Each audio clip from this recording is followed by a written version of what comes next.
I swear I wasn't supposed to be there that night. The plan was simple: drop off my friend's jacket, hang around for a minute, maybe grab a soda from the kitchen, then head out.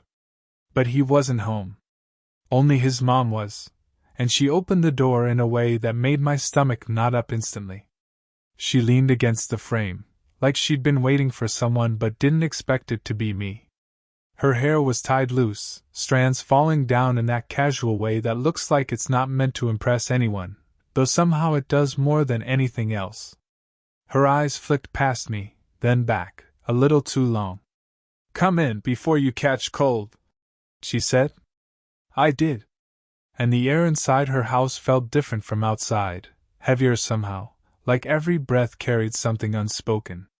The living room was dim except for a lamp in the corner. I noticed the wine glass half empty on the coffee table. She noticed me noticing. "Long day," she muttered, lifting the glass and setting it aside like she regretted me seeing it. I should have made some excuse to leave, but I didn't. I sat down instead, pretending like it was natural, though my pulse was anything but steady. She sat across from me, crossing one leg over the other. "You're quieter than the others," she said. "The others?" "Your age. Always noise, always rushing. But you—" Her voice trailed, her gaze resting somewhere between my face and the floor. "You actually listen." I didn't know what to do with that. A laugh? A thank you? My mouth felt dry. She smiled faintly, as if amused by my hesitation, then leaned back against the couch. "You're the only one who understands me sometimes. Isn't that strange?" The words landed heavier than I expected. My chest tightened.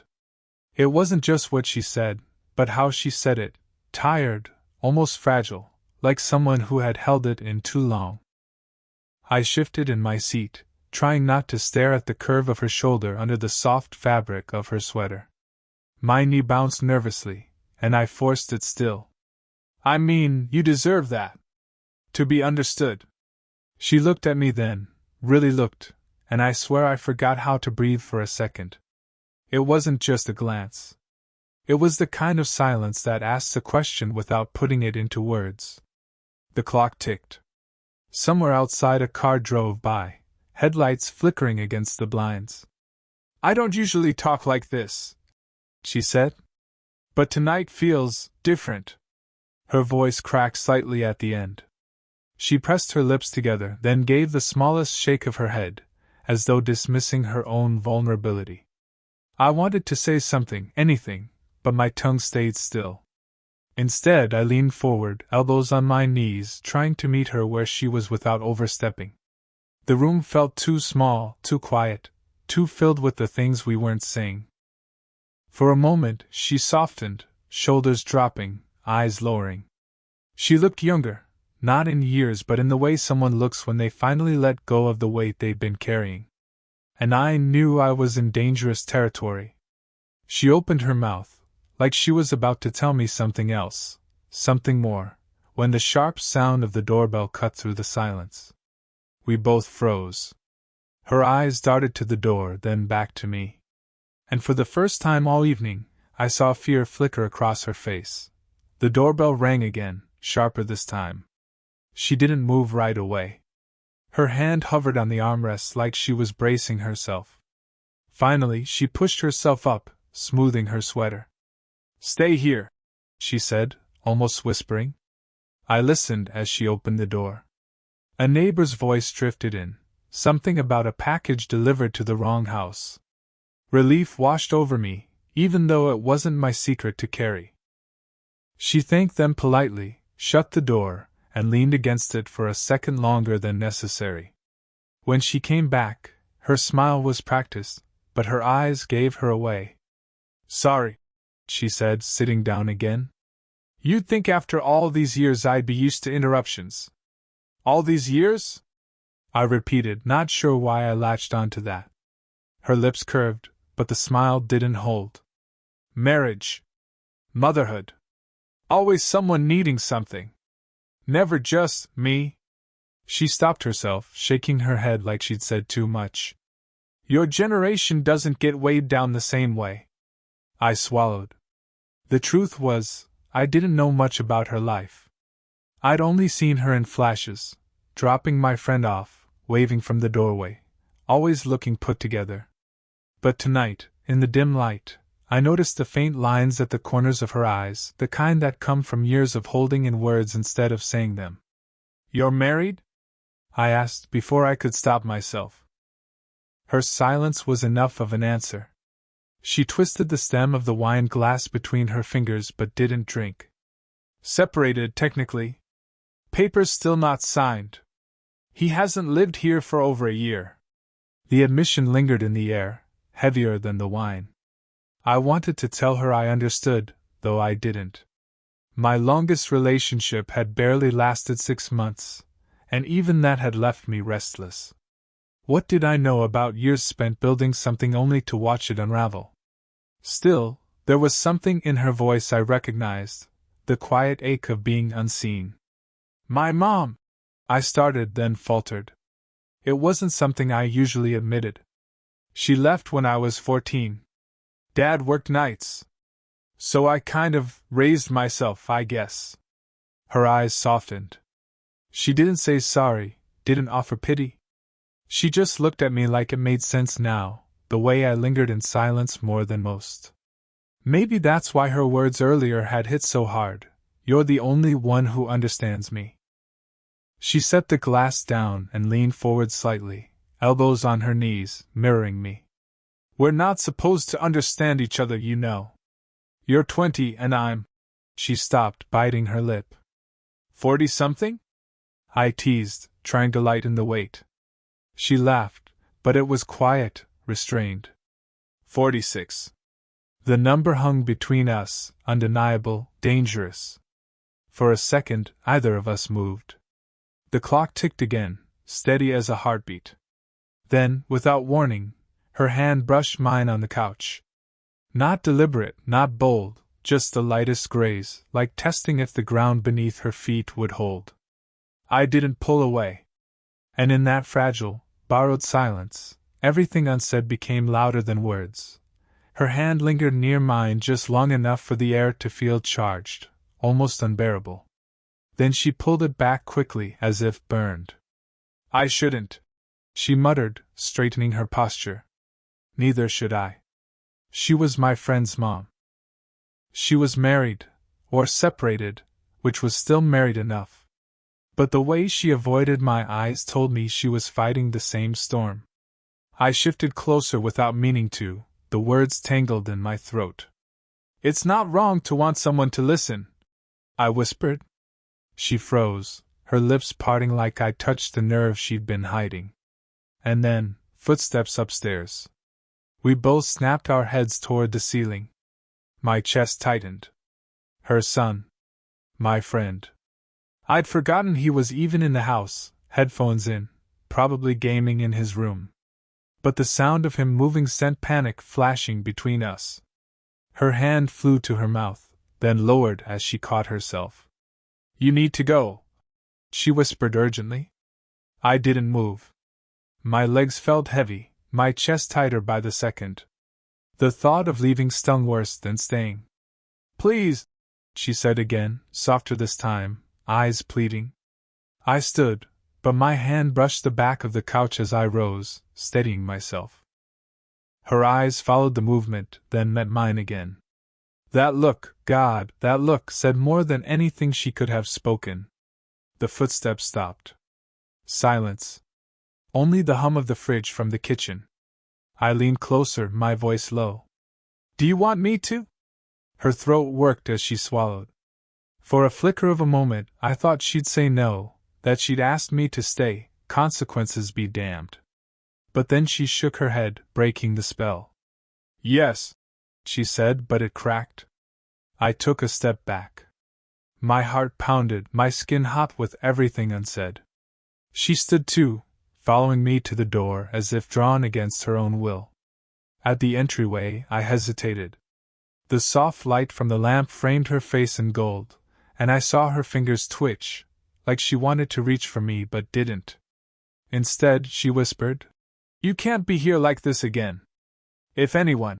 She cut herself off, biting her lip. The words spilled out of me before I could stop them. I won't tell. I never hurt you. Her eyes softened, and for a heartbeat I thought she'd let me kiss her right there in the shadows. My body leaned forward instinctively. Hers tilted too, just enough that I felt the heat of her breath. Then, her phone buzzed loudly on the table behind her. We both jerked back. The screen lit up with a name I shouldn't have seen. Her husband. Her face drained of color. She fumbled to silence it, but the sound had already carved through the room like a knife. We stood there, too close, too raw, too afraid to move. And in that suspended second, I realized the truth. Every pull between us came with an equal push to tear us apart. For days after, I couldn't shake the image of her face when her husband's name lit up the phone. Pale. Torn. Like every wall she'd built had cracked open in front of me, and then slammed shut again. She didn't answer my texts. Not even a simple thanks for dropping the jacket. By the third night I couldn't take it. I walked to her house. My friend wasn't home. His car was gone. The windows glowed faintly with lamplight. I knocked once lightly. No answer. But then the door opened anyway. She stood there in her robe, hair undone, eyes shadowed like she hadn't slept. For a moment she just stared at me, and I thought she might close the door. Instead, she whispered, "You shouldn't be here." "I know," I said. My voice shook, but I didn't back away. "But you've been avoiding me." She pressed her lips together, glancing behind her like someone might be listening. Then she stepped aside, letting me in. The living room was darker than last time, only a candle flickering on the table. She sat down on the couch, hugging her knees like she was smaller than herself. "You don't understand," she said, her voice low, raw. "If anyone knew, it would ruin everything." I swallowed hard. "So why does it feel like you're the one pulling me closer?" Her head snapped toward me, eyes flashing. "Don't." But the silence after was louder than the word. I moved closer, heart thundering in my chest. "You think I don't see it? The way you look at me? The way you touched my hand?" Her breath caught. She shook her head, but her body didn't move away. "You're too young." "I'm 46. I said softly, cutting her off. "Not dead. Not untouchable." Her lips parted, trembling. The candlelight flickered across her cheekbones. She looked like she wanted to argue, but the fight had drained out of her. I sat beside her, close enough that the heat of her skin seeped through the thin fabric of her robe. "Tell me I'm wrong," I whispered, "and I'll leave." She turned her face away, eyes glassy, breathing shallow. Her hands clenched in her lap. "I can't," she whispered finally. The air between us ignited. My chest tightened so hard it hurt. She shifted, like instinct was pulling her closer even as her mind screamed no. "Do you know what it feels like?"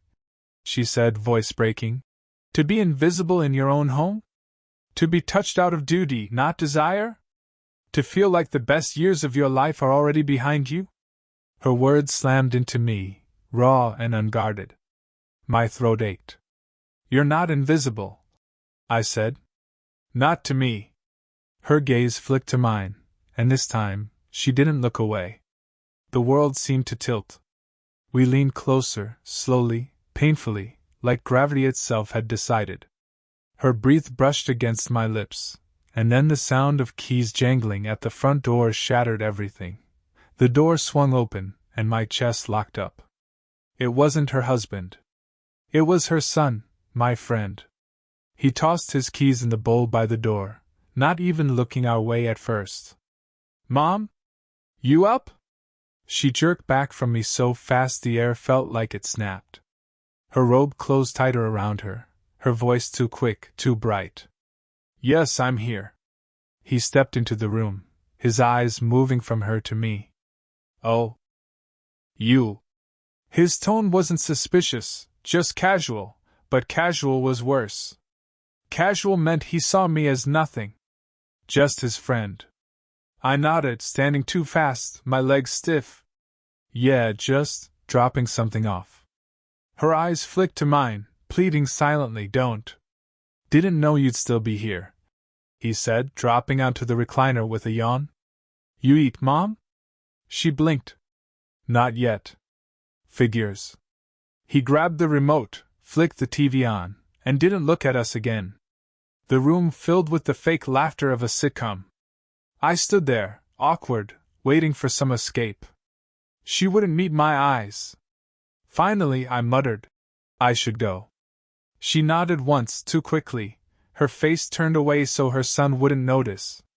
I walked out, heart pounding so hard it hurt, the silence between us louder than anything else. I didn't hear from her for 2 days. I thought that was it. That the moment had died the second her son walked in. But then she texted, come tomorrow. Late. When he's out. My hands shook holding the phone. When I showed up, the house was dark except for a faint glow in the kitchen. She sat at the table, a glass of water in front of her. No wine this time. Her face looked drawn, tired, like the guilt was eating her alive. You shouldn't have come back, she said softly, though she'd been the one to call me. You asked me to, I replied. Her eyes lifted to mine, sharp with something between desperation and anger. Do you realize what almost happened? If he'd walked in a minute earlier, she broke off, pressing her hands to her face. I stepped closer, my voice low. You're scared. I get it. But you keep pulling me back. Her hands dropped. Because you're the first person who's seen me in years. The words landed like a confession and a curse. I wanted to hold her. I wanted to tell her it was worth the risk. But then she whispered something that made my blood run cold. He heard us. I froze. What? My son. He asked me yesterday if something was going on with us. Her eyes brimmed with panic. I denied it, of course. But if he watches us too closely. She trailed off, her voice cracking. The weight of it crashed down. This wasn't just about us anymore. It was a secret sitting on a live wire, ready to explode. And still, even as the fear wrapped around us, she reached across the table, her fingers brushing mine. Like she'd already chosen the danger. Her words stayed with me all night. He heard us. By morning, I couldn't take it anymore. I went to see her, no warning, just showed up like I had a right to. Her car was in the driveway. The curtains were half drawn. My stomach twisted as I rang the bell. She opened the door in a plain sweater, her hair pulled back, face bare. No mask this time. Just her. You shouldn't be here, she whispered. Then why didn't you ignore the bell? I asked. Her lips parted, but she didn't answer. She stepped aside, and I entered. Inside, the silence was crushing. The air felt charged, like every unspoken thing was pressing against us. I can't do this anymore, she said suddenly, her voice breaking. I can't keep lying to him. To myself. Then don't, I said, stepping closer. Don't lie. Not to me. Her eyes glistened, and she shook her head. You don't understand. You're 20. You can walk away. But me? I'm a mother. I'm supposed to hold everything together, not fall apart in the arms of someone half my age. Her words cut, but they also revealed something raw, that this wasn't just temptation, it was a need she couldn't outrun. I swallowed, my voice rough. You're not falling apart. You're finally letting someone see you. She stared at me, like she was waiting for me to take it back. But I didn't. Her hand trembled as she touched the edge of the table, grounding herself. He asked me again last night. Looked me straight in the eye and said, Mom, is there something going on with him? My chest tightened. And you said I told him no? She squeezed her eyes shut, a tear slipping free. And I hated myself for it. Because it was a lie. The confession hit me like a strike to the chest. For a moment neither of us moved. Then I stepped closer, close enough that I could feel the warmth of her skin. "So don't lie anymore," I whispered. Her breath hitched, her eyes searching mine. For a heartbeat, everything else, her son, the risks, the past, disappeared. She reached up, fingers brushing my cheek with such hesitation it nearly broke me. "Do you have any idea what this will cost?" "Yes," I said, though my voice cracked. "But not having you will cost more." Her hand lingered there, trembling, and then her forehead dropped gently against my chest. I wrapped my arms around her without thinking, holding her like it was the only thing keeping either of us steady. For the first time, she didn't pull away. The world outside could burn, neighbors gossiping, her son suspicious, the ring of her husband's name still glowing on her phone. None of it mattered in that moment. Only us. And then, from upstairs, a floorboard creaked. We froze in each other's arms, knowing the choice we just made might already be exposed. The floorboard creaked again. Both of us held our breath. Then silence. No footsteps, no questions. Just the stillness of a house holding too many secrets. She pulled back from my chest, her hands still resting against me. Her eyes searched mine, wide, glassy. "We can't keep living like this," she whispered. I thought she meant ending it. My stomach dropped. But then she added, "Hiding. Pretending." Her voice cracked on the last word, and suddenly I understood. She wasn't asking me to leave. She was asking if I was strong enough to stay. I cupped her cheek, thumb brushing the tears she hadn't noticed fall. "I don't care who knows." "Not anymore." Her lips parted, trembling. "You say that now. But when it gets hard, when people start looking at us differently, I already look at you differently," I said, cutting her off, softer this time. "That's never going away." She let out a shaky laugh, the kind that sounded half like surrender. Her forehead rested against mine, and for the first time, she didn't pull away. We stood there, the weight of years and fears pressing down, and still, it felt like something new was being born in the ruins of what we'd almost destroyed. Finally, she whispered, "I'm terrified." "So am I admitted. The honesty sat between us like a fragile thread, but it held. Later, when the house had gone quiet and she'd sent her son off to bed, we sat at the kitchen table, the candle burned low. She told me about her marriage, how it had ended long before the papers. How loneliness had become her routine, like a second skin she didn't know how to take off. I told her about growing up in silence, about nights spent staring at ceilings waiting for someone to notice I was there. It struck me then, we weren't filling each other's emptiness. We were recognizing it, naming it out loud, and finding it less unbearable together. When I finally left that night, the air was cool, the street quiet. She stood in the doorway, robe tied around her, hair falling loose around her shoulders. Not the polished, perfect mom everyone else saw, just herself. Before I turned away, she called softly, "You're the only one who understands me." The same words she'd said before, but this time they didn't feel like a burden. They felt like a beginning. I smiled, heart pounding, and whispered back, "And I always will." The door closed slowly, but I knew it wasn't an ending. It was a promise, fragile, risky, maybe impossible. But real.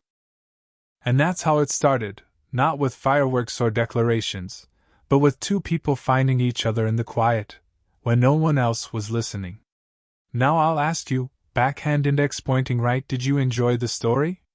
Backhand index pointing right, what kind of stories would you like to hear next?